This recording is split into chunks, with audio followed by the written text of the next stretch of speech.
तो हेलो दोस्तों, मेरा नाम धीरज है। दोस्तों, आज की इस शानदार वीडियो में हम जानने वाले हैं शेयर मार्केट क्या होता है। दोस्तों, ये वीडियो एक बिगिनर को भी बढ़िया से समझ में आ जाएगा, इसलिए पूरे अंत तक बने रहिएगा। देखिए, शेयर का हिंदी मतलब क्या होता है और मार्केट का हिंदी मतलब क्या होता है, सबसे पहले हम ये जान लेते हैं। देखिए, मार्केट के बारे में तो सबको पता ही है। आपके चौराहे पर भी लगता है मार्केट, यानी बाज़ार, जहाँ पर बहुत ज़्यादा खरीदा जाता है या फिर सामान को बेचा जाता है, जहाँ पर बहुत ज़्यादा लोग इकट्ठे होते हैं, खरीदा बेचा जाता है, उसी को हम बाज़ार बोलते हैं, जो कि आपके चौराहे पर भी लगता है। पर शेयर मतलब क्या होता है दोस्तों? वैसे मैं बता दूं आपको, शेयर का मीनिंग होता है हिस्सेदारी। हिस्सेदारी हिस्सेदारी दोस्तों किसी भी चीज़ का हो सकता है, पर यहाँ पर शेयर मार्केट यानी यहाँ पर स्टॉक मार्केट, शेयर को स्टॉक भी बोलते हैं। यहाँ पर शेयर मार्केट के बारे में हिस्सेदारी की बात हो रही है। आइए, आपको बढ़िया से समझ में आ जाएगा। सबसे पहले हम जान लेते हैं। जैसे मान लीजिए आप लोग दो लोग हैं, ठीक है, और आप और आपके भाई दो लोग हैं।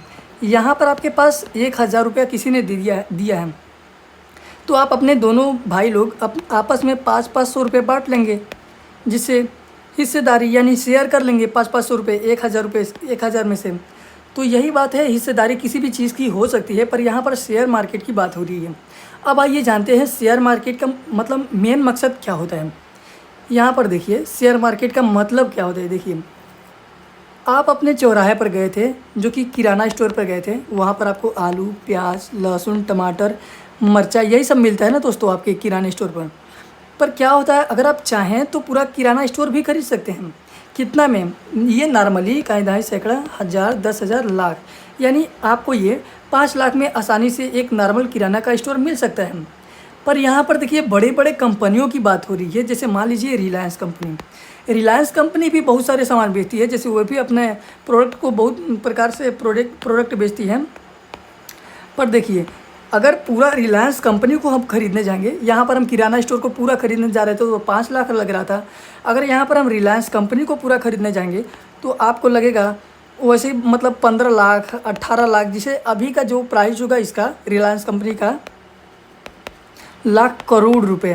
तो अगर आपके पास 15 या फिर 18 लाख करोड़ रुपए नहीं है, फिर भी आप इस कंपनी का शेयर खरीद सकते हैं, यानी इस कंपनी में हिस्सेदारी ले सकते हैं। ये कंपनी जब मुनाफा कमाएगी तो आपको भी फ़ायदा होगा। पर कैसे? इसी को दोस्तों हम स्टॉक मार्केट बोलते हैं, शेयर मार्केट बोलते हैं। आइए और आसानी भाषा में हम जान लेते हैं।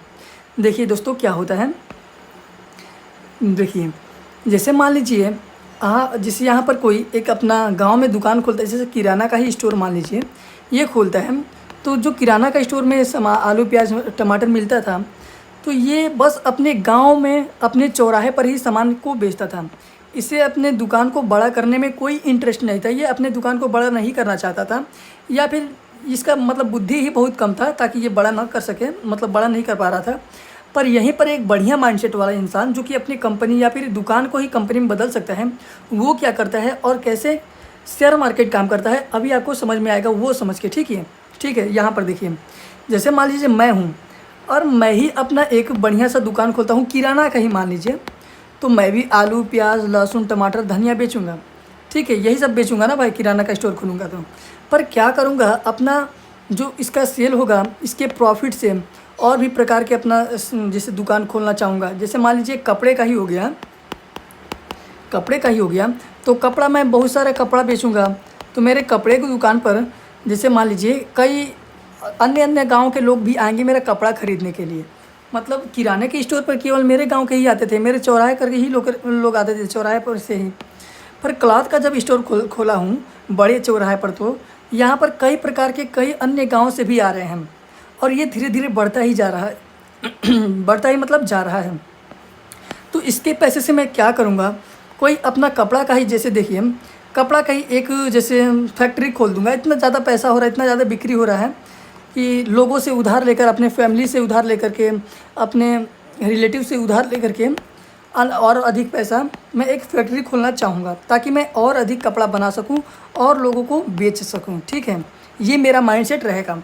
अब यहाँ पर ये काम हो जाता है, मैं फैक्ट्री खोल देता हूँ और मेरा सामान बिकने भी लगता है। बहुत सारे लोग आते हैं, यानी बहुत रिटेलर आते हैं, मेरा कपड़ा बहुत बिकता है। कई अन्य ज़िले में, राज्य में ऐसे मंडल में ऐसे मेरा कपड़ा का जो रिटेलर होते हैं मेरे फैक्ट्री से कपड़ा ले जाते हैं और बहुत ज़्यादा बिक्री होने लगता है, तो मेरा और ज़्यादा प्रॉफिट होता है मुझे।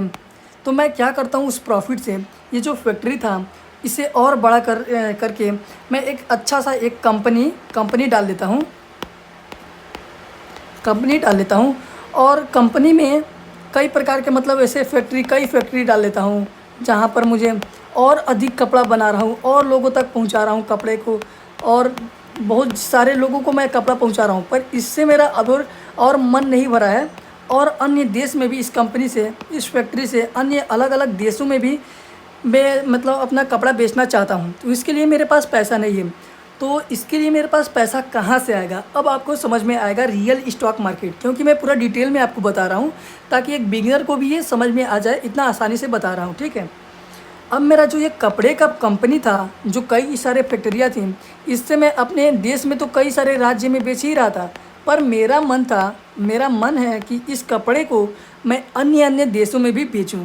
पर इसके लिए मुझे चाहिए और सारा पैसा, और इतना सारा पैसा चाहिए कि मेरे रिलेटिव भी मुझे नहीं दे सकते हैं, मेरे कोई भी रिश्तेदार कुछ नहीं दे सकते, इतना ज़्यादा पैसा चाहिए। तो इसके लिए मैं क्या करूँगा, जैसे मान लीजिए मेरा कंपनी है, जैसे मेरा कंपनी था, ये अगर मेरा कंपनी कोई ख़रीदना चाहता था, तो वैसे एग्जांपल के लिए मान लीजिए मैं 100 रुपये में अपना कंपनी बेच देता। जैसे मैं एग्जांपल के लिए बता रहा हूँ, ठीक है, 100 रुपये में अपना कंपनी में 100 रुपये का लायक मेरा कंपनी था, तो मैं क्या करूँगा, कंपनी मेरा किसी के पास 100 रुपये नहीं है कि मेरा कंपनी ख़रीद सके अकेला, और मैं बेचना भी नहीं चाहता हूँ इतना ज़्यादा। तो क्या होगा, जैसे देखिए, अब मैं और पैसा लाने के लिए क्या करूँगा, हमारे देश में दो ऐसे जगह हैं जहाँ से हम अपने कंपनी में पैसा ला सकते हैं लोगों के ज़रिए। कौन कौन सा है, NSE और एक है BSE यानी national stock exchange, Bombay stock exchange.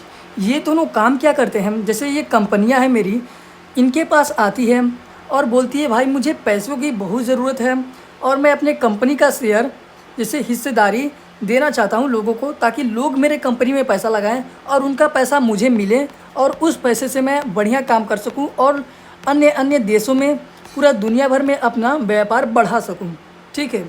इतना आपको समझ में आ गया होगा। NSE और BSE में मेरा कंपनी आता है, तो जब मेरा कंपनी आता है तो ये क्या करते हैं, NSE और BSE ये बोलते हैं भाई इसके लिए आपको IPO लाना पड़ेगा। IPO क्या होता है दोस्तों, IPO का मतलब होता है इनिशियल पब्लिक ऑफरिंग, यानी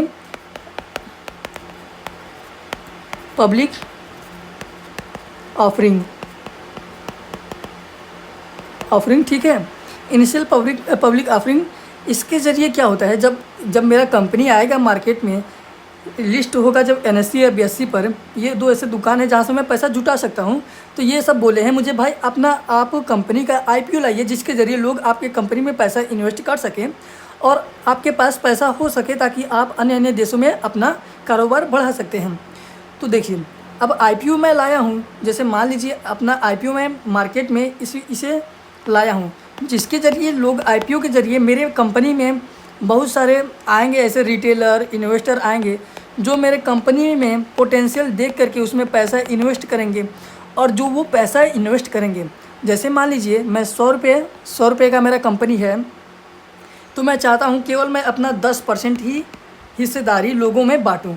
तो 10% हिस्सेदारी बांटने के लिए मुझे 10% IPO में लाना पड़ेगा, ताकि लोग 10% हिस्सेदारी खरीद सकें। तो लोग 10% हिस्सेदारी खरीदने के लिए 100 रुपये का मेरा कंपनी है, तो इसका 10% होगा 10 रुपये।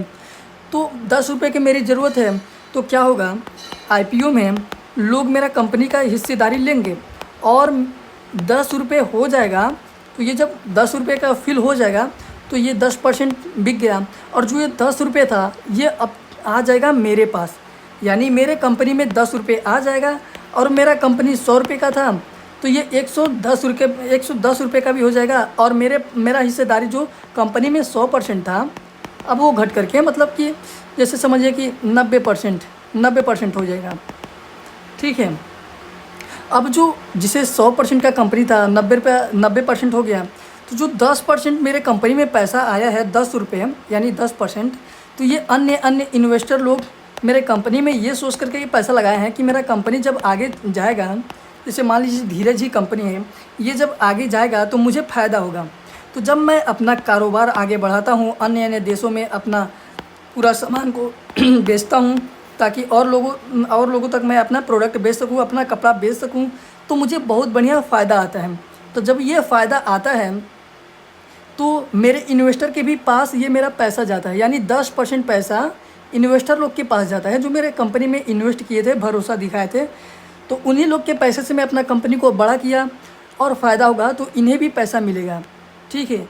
तो ये मैं अपने कंपनी में 10% दिया था, 100% का मेरा कंपनी था 100%, तो ये 10% जो मैं दिया था वो देखिए मैं उसी को स्टॉक से बोलते हैं, यानी शेयर या फिर यस स्टॉक्स, इसी को स्टॉक से बोलते हैं। ये नहीं कि मैं अपना जो 10% दिया हूँ तो एक फैक्ट्री ही दे दूंगा ना, या फिर 2 फैक्ट्री, कुछ भी नहीं, अपने कंपनी का केवल एक शेयर दूंगा और वो शेयर केवल आपके डीमेट अकाउंट में रहेगा, यानी डीमेट अकाउंट में। आपके पास डीमेट अकाउंट नहीं है तो बताइएगा, मैं आपको बता दूंगा कि डीमेट अकाउंट कैसे खोला जाता है। पर अभी आपको बता रहा हूँ डीमेट अकाउंट के बारे में थोड़ा सा। देखिए, डीमेट अकाउंट एक ऐसा अकाउंट होता है जिसमें आप किसी भी कंपनी में जिसे पैसा लगाते हैं तो वो कंपनी शेयर आपको डीमेट अकाउंट में देती है।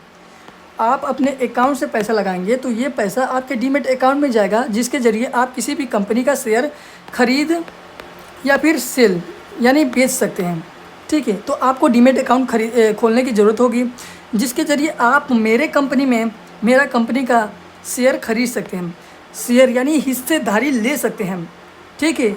जो मैं अपने कंपनी का 10% यहाँ पर बेचा था उसी को दोस्तों बोलते हैं शेयर, और यही शेयर को मतलब इसी को हम शेयर मार्केट, इसी मतलब हिस्सेदारी को हम शेयर मार्केट, इस शेयर मार्केट में यानी NSE और BSE में बहुत बड़े बड़े कंपनियां अपने कंपनी को IPO के ज़रिए लाए हैं और लोगों से पैसा उठा करके और बड़ा अपने कंपनी को बनाए हैं, जिसमें हम ट्रेड या फिर इन्वेस्ट भी कर सकते हैं, ठीक है। तो हम इसी स्टॉक मार्केट में ट्रेडिंग कर रहे हैं, ठीक है। अब ट्रेडिंग क्या होता है मैं आपको इसके पहले वाले वीडियो में बताया नहीं हूँ, ठीक है, मैं बता दूँगा, ठीक है। तो इसी में हम ट्रेडिंग करेंगे या फिर इन्वेस्टिंग इसी में करेंगे, यानी इसी में से हम किसी बढ़िया कंपनी में एक पैसा लगाएंगे और उसमें अगर वो कंपनी ऊपर जाएगा यानी वो कंपनी अच्छा परफॉर्मेंस देगा तब हम अपना पैसा इन्वेस्ट करेंगे तो उसी में हमें प्रॉफिट होगा, ठीक है। इतना तो आपको समझ में आ गया होगा, मैं आशा करता हूँ। ट्रेडिंग के भी बारे में आपको समझ में आ जाएगा, मैं नेक्स्ट वीडियो में इसके बारे में ही बता दूंगा। इन्वेस्टिंग के बारे में अभी ये थोड़ा सा समझ लीजिएगा, ठीक है। मैं आशा करता हूँ कि अब आपको ये समझ में आ गया होगा कि शेयर मार्केट किसे बोलते हैं। थोड़ा ध्यान दीजिएगा, मन करे तो फिर से ये वीडियो सुन लीजिएगा, देख लीजिएगा। तो चलिए दोस्तों, मिलते हैं नेक्स्ट वीडियो में। आई होप कि आपको ये समझ में आ गया होगा। चलिए, बहुत